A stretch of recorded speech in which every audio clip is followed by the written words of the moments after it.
त्या टाईमला मी बोलणार, टीका टिप्पणी करणार, त्या ग्राउंडमध्ये बोलणार आणि तेव्हा आपलं मैदान पण आपलं असेल आणि चौका पण मीच मारणार, छक्का पण मीच मारणार. तेव्हा मी माझा सांगणार माझा रुद्र रूप. फक्त आपण सर्व इथे आलेला जनताना मला 10 बोटाची विनंती राहील की आपलं सर्वांचा प्रेम आशीर्वाद असंच माझ्यासोबत आपण राहू द्या, हेच विनंती करते आणि इथेच थांबते. धन्यवाद. जय हिंद, जय सेवा, जय भीम. सर्वांचं नाव न घेता आदरणीय मंच आणि माझ्या सहकार्यासाठी इथे उपस्थित आलेले सिरोंच्या पासून 5 तालुक्यामधून आलेले आणि गडचिरोली आरमोरी क्षेत्रातून आलेले सर्व माझे कार्यकर्ते, सर्व माझे पदाधिकारी, सर्वांचा मी खूप मनापासून आभार मानते.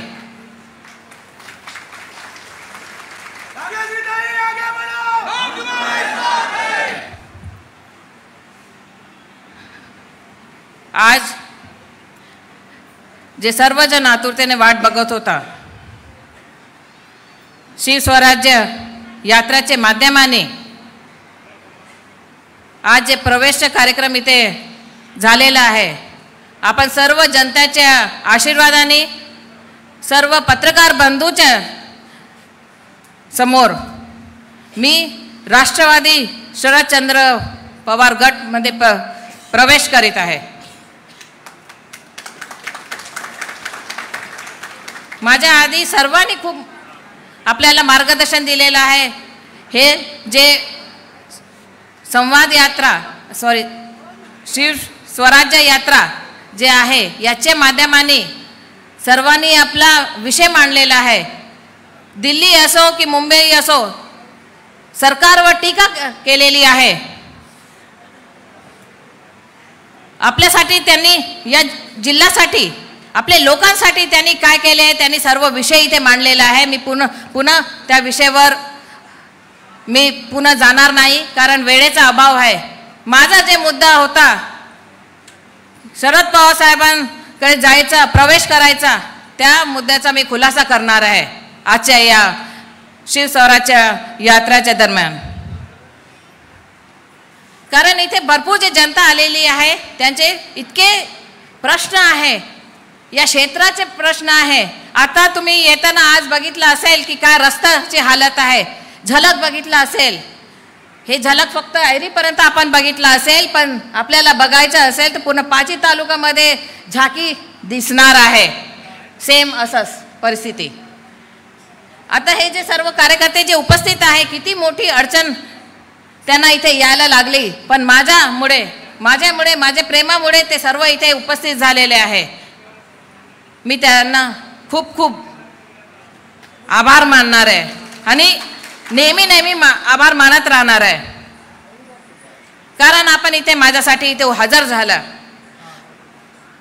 जयंत पाटील साहेब, खरं म्हटलं तर मला खूप मोठा कार्यक्रम घ्यायचा होता, दाखवायचा होता शक्ती प्रदर्शन. पण हे मला प्रकृतीने साथ दिला नाही. पण हे 2 दिवसाच्या याच्यामध्ये हे सर्व जे गर्दी इथे आलेली आहे, याच्या पट्ट्यात दुप्पट चौपट गर्दी मी आणू शकते.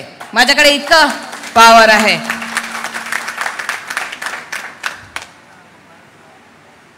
इथे भरपूर महिला आणि शेतकरी बांधव आलेले आहे. त्यांची जे समस्या आहे, त्याच्या समस्येवर कोण बोलणार आहे? आदिवासीची समस्या आहे, त्यांच्यावर कोण विषय काढणार आहे? आमचे मंत्री साहेब काय, त्यांना फुरसत नाही आहे. फक्त ते येतात आणि निघून जातात. असंच त्यांचा कार्यक्रम आधीपासून पण चालत होता. त्याच्यामुळे त्यांनी मला या विधानसभा क्षेत्रामध्ये घर घर फिरवला आणि त्याच्या मोबदला काय मिळाला?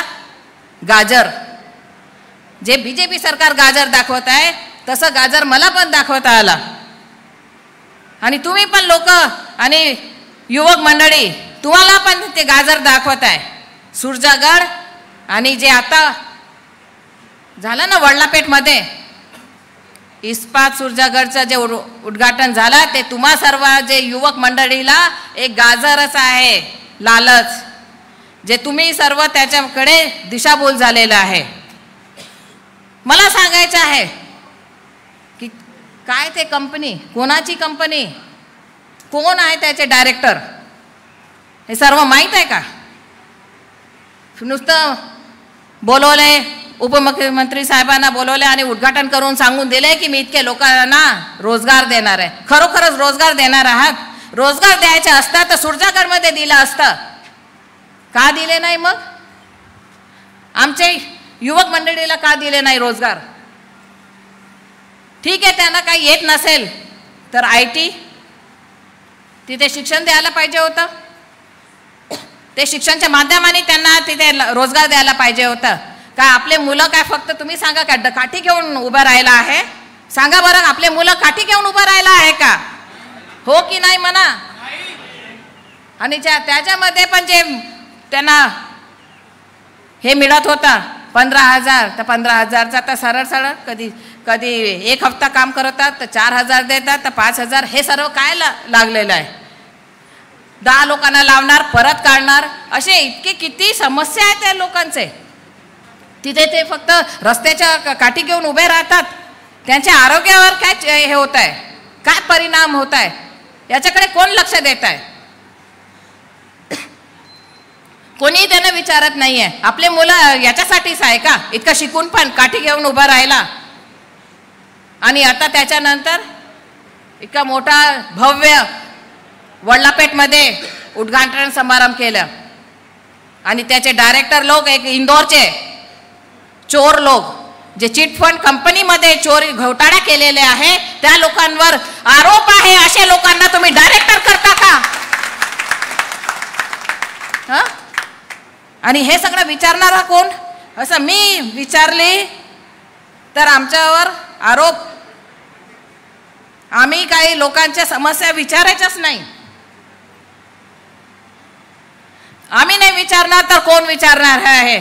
सांगा बरं. आपले लोकांचे, आपल्या मुलांची समस्या, आपले लोकांची समस्या आम्ही काय चूक केली का हे सर्व विचारून? तुम्ही सांगा बरं, चूक केली? अशी चूक केली असेल तर मी वारंवार अशी तुमच्यासाठी चूक करत राहणार आहे आणि आवाज उठवत राहणार आहे तुमच्यासाठी.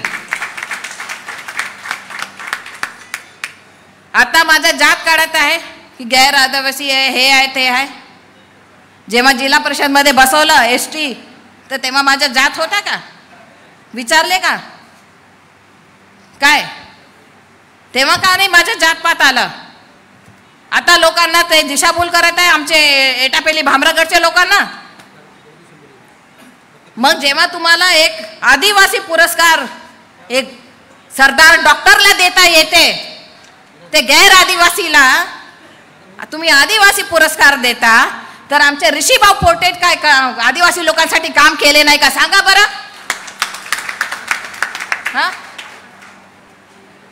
काय बरोबर आहे का नाही माझा प्रश्न?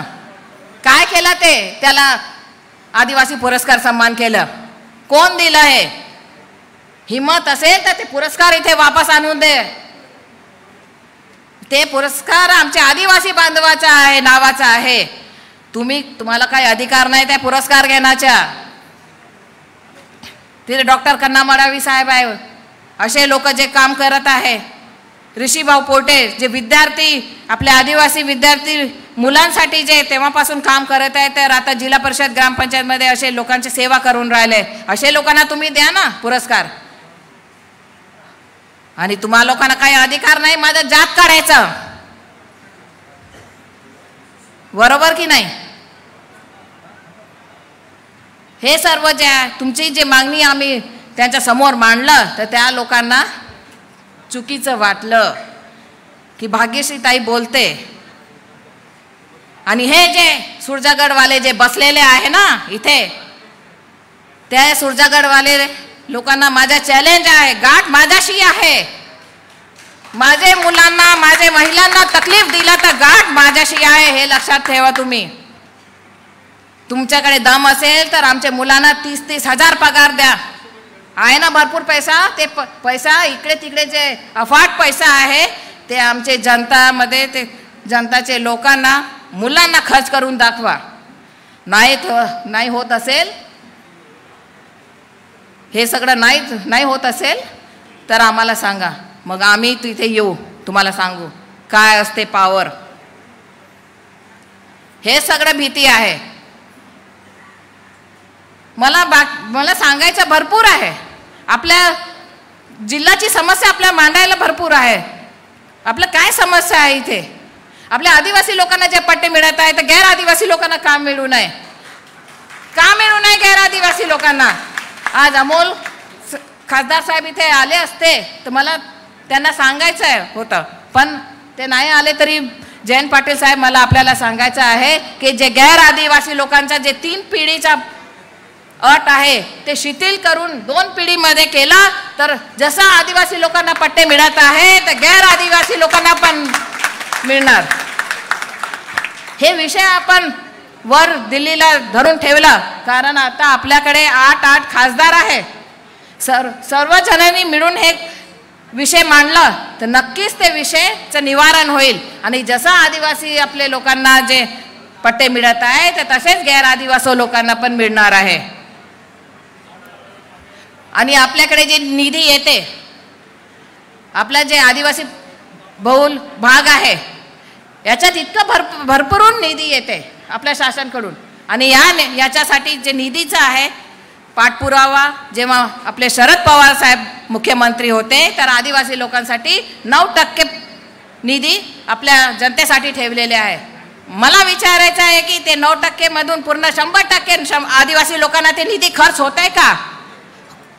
होते का ते खर्च आदिवासी लोकांवर? आपल्याला काय मिळतंय का? समजा हे खर्च होत असेल तर प्रोजेक्ट ऑफिसमध्ये जसं लाडकी योजनेसाठी गर्दी झाली होती तसंच प्रोजेक्ट ऑफिसमध्ये गर्दी झाली असती. पण हे सर्व प्रश्न कोण विचारणार आहे? जे बोलतो, प्रश्न विचारतो त्याच्यावरच टीका टिप्पणी होते. इतके ज्वलन समस्या आहे लोकांची. आता कसा हाल होत आहे, रस्ते बघा. सरकारने इथे बस ची मंजुरी केली होती, आतापर्यंत ते बस पण आली नाही आहे. आली का ते बस? कुठे आहे ते बसचा आता पता नाही आहे.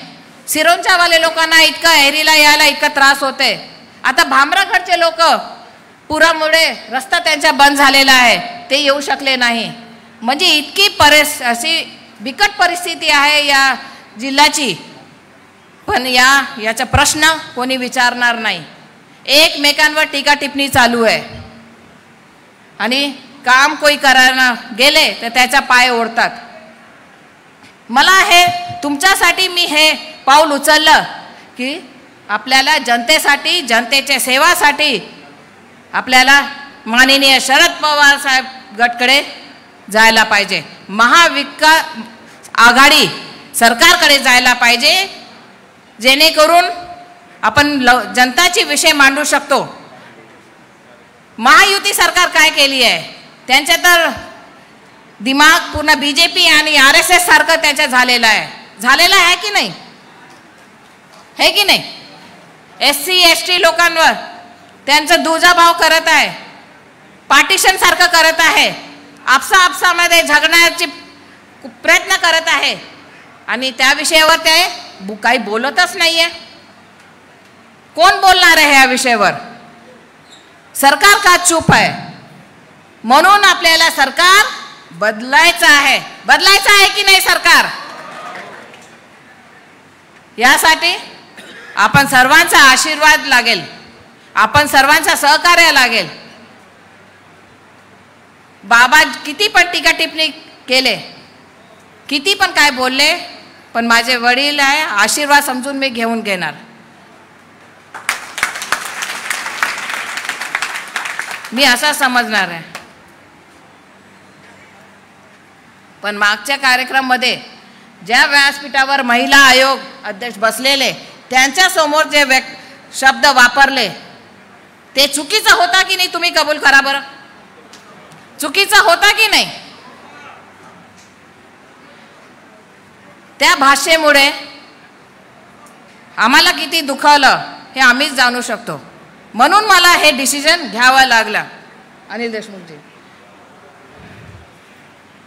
कारण एक इथे म्हणतात की लाडकी बहीण योजना, लाडकी सन्मान करतात, महिलांचा सन्मान करतात, आणि दुसरीकडे तुम्ही असं एक महिलांसाठी असं शब्द वापरतात जिथे आपले दादा उपस्थित होते. त्यांनी पण काय म्हटले नाही. त्यांनी पण त्याच्यात त्यांनी आपलाच हे विषय मांडला. जेव्हा तुम्ही हे कार्यक्रम घेता तर तुम्ही बाबांना तुम्ही सांगायला पाहिजे होतं. नाही, कोणी सांगितलं? अरे अध्यक्ष मॅडमनी पण सांगितलं, भाभी बताए नाही बताए. अरे कोण बोलेगा ये सब? यासाठी मी पुन्हा म्हणणार की बाबांवर मला काही टीका करायच्या नाही. त्यांचा आशीर्वाद माझ्या डोक्यावर राहील. पण मला राग याचा आला की आदरणीय दादा त्यांनी मला म्हटले की वस्तादांनी एक डाव राखून ठेवलेला आहे. मी जे चूक केली ते तुम्ही काय करू नका. दादांनी त्या व्यासपीठावर कबूल केली. मला दादा ज्ञान शिकवतायत तर मी दादाला विचारणार, तुम्हीच आमच्याकडे येऊन जा.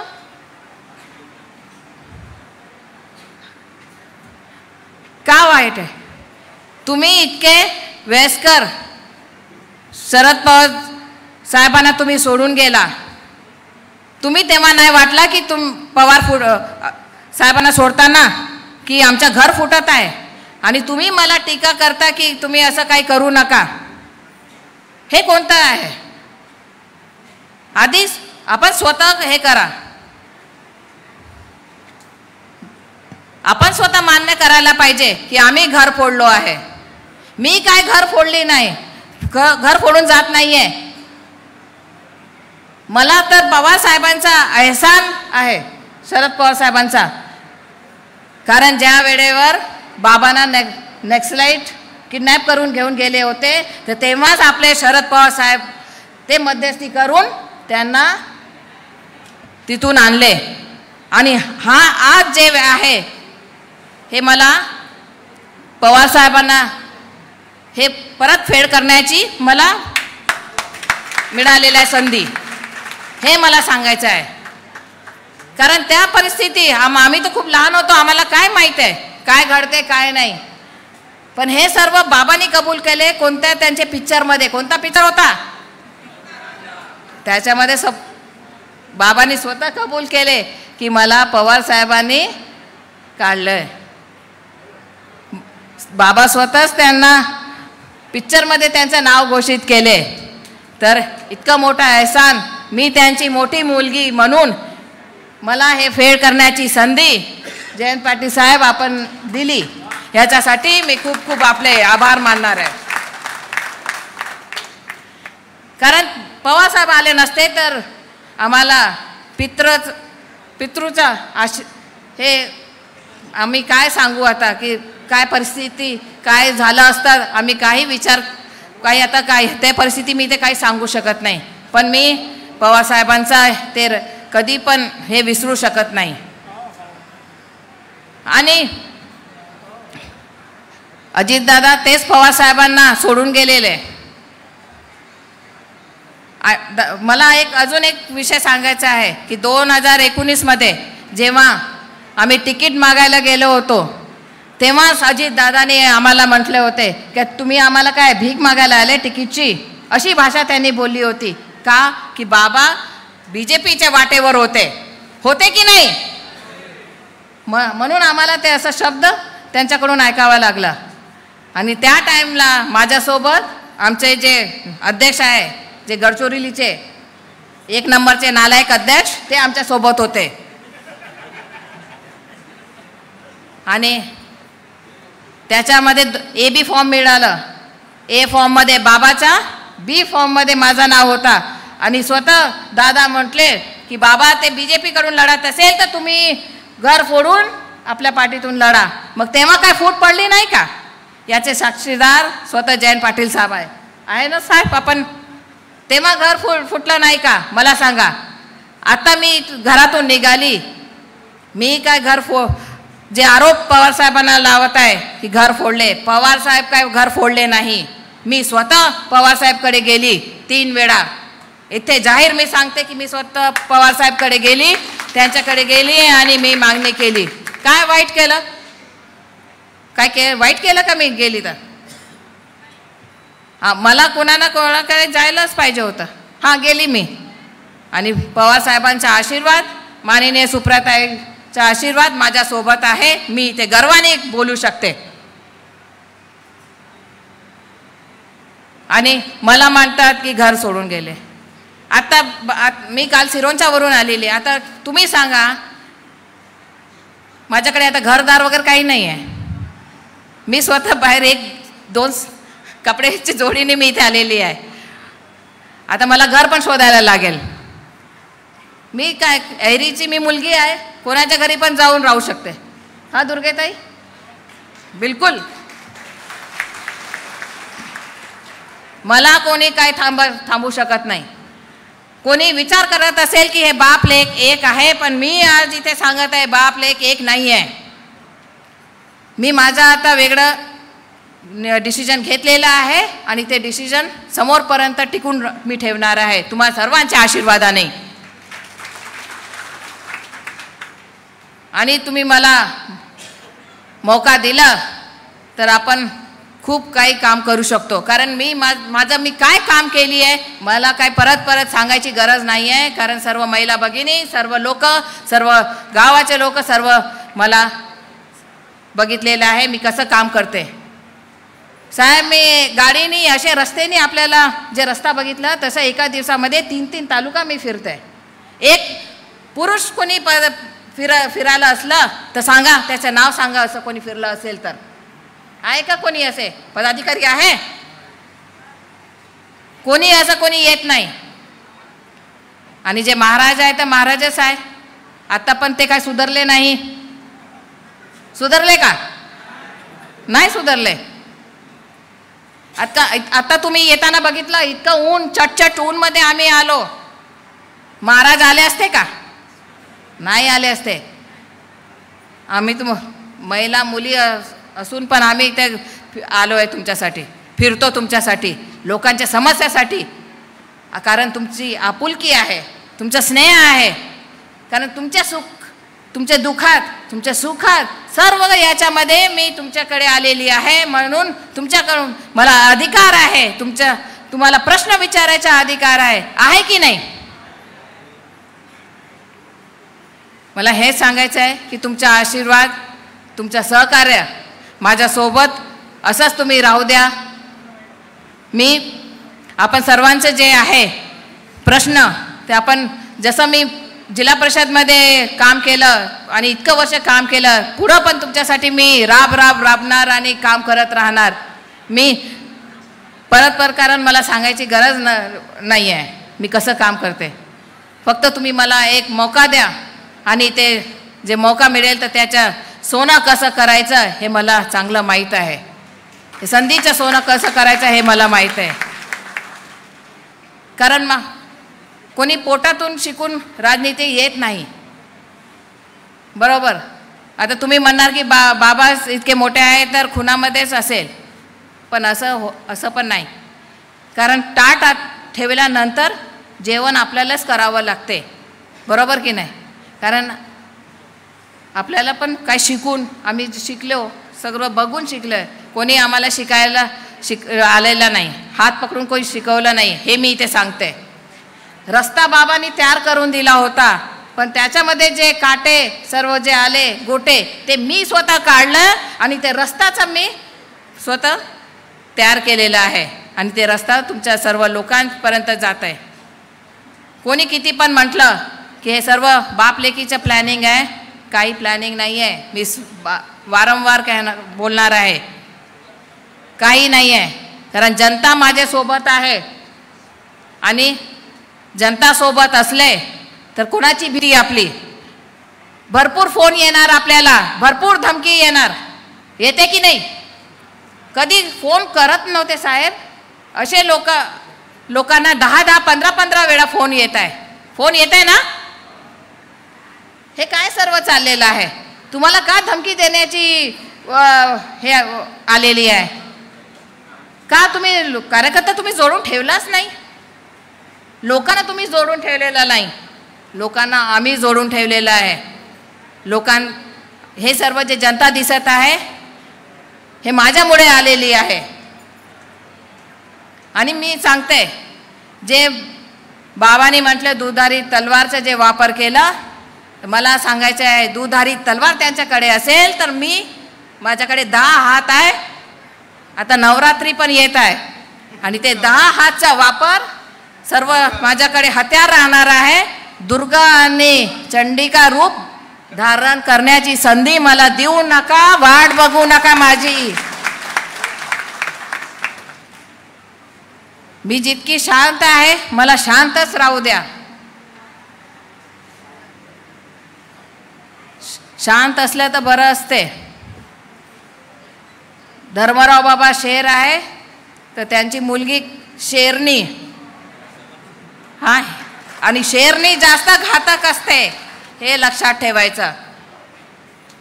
बरोबर, घातक असते की नाही शेरने, म्हणून त्याला काही छेडखानी करायची नाही. माझ्या कार्यकर्त्यांना कोणी बोललं, माझ्या कार्यकर्त्यांना काय हात लावला तर ते हात कट केल्याशिवाय मी राहणार नाही, हे इथे मी सांगू इच्छिते. आणि माझे 4 शब्द समाप्त करते. जास्त आणि जे बोलायचं आहे त्या टाईमला मी बोलणार, टीका टिप्पणी करणार, त्या ग्राउंडमध्ये बोलणार, आणि तेव्हा आपलं मैदान पण आपलं असेल आणि चौका पण मीच मारणार, छक्का पण मीच मारणार. तेव्हा मी माझा सांगणार माझा रुद्ररूप. फक्त आपण सर्व इथे आलेला जनताना मला 10 बोटाची विनंती राहील की आपलं सर्वांचा प्रेम आशीर्वाद असंच माझ्यासोबत आपण राहू द्या, हेच विनंती करते आणि इथेच थांबते. धन्यवाद. जय हिंद, जय सेवा, जय भीम. एबीपी माझा, उघडा डोळे बघा नीट.